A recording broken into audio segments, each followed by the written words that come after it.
昨晚巴团伫总统府头前办暗会有超过10万人参加。即嘛有真侪人对世界各地飞转来要投票。真出名的变装凶手尼菲亚嘛伫机场呼吁大家，台湾的未来都爱守护掉。即届国民党党团的总调华人立委鲍坤琪是罢免的指标人物，因为和企业家董祖贤是曝光伊善款的争议，所以即嘛情势是愈来愈紧张。今仔民进党的秘书长林佑昌嘛讲哦，伊捌看过鲍坤琪遮尔紧张。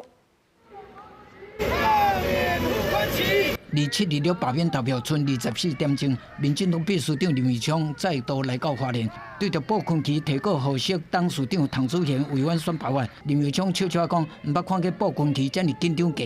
大太阳要照进花莲了，傅昆萁之前做坏做恶，然后在花莲鱼肉乡民做的这些坏事，现在都一一的被暴露出来，在最后正义还是会到来的。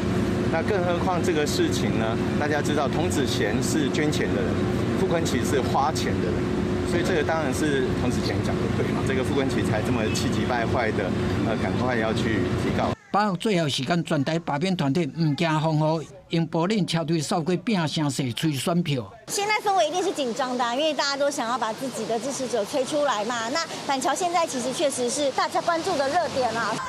真正凯道举办大成功凯道暗会。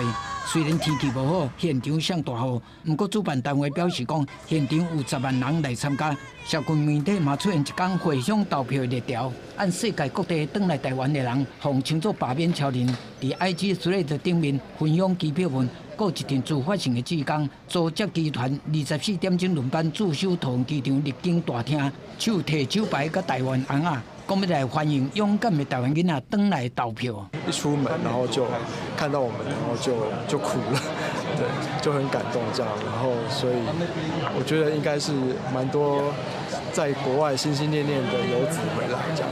就是为了我们的下一代着想，然后觉得现在的那个局势不是很稳定，然后有一些不适任的人就应该要让他离开。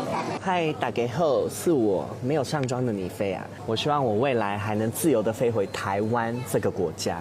出名变装红药飞人啊，伫机场嘛用影片发声，呼吁关心台湾未来的民众，7月26日讲用选票，互台湾会当发出真正属于台湾人的光。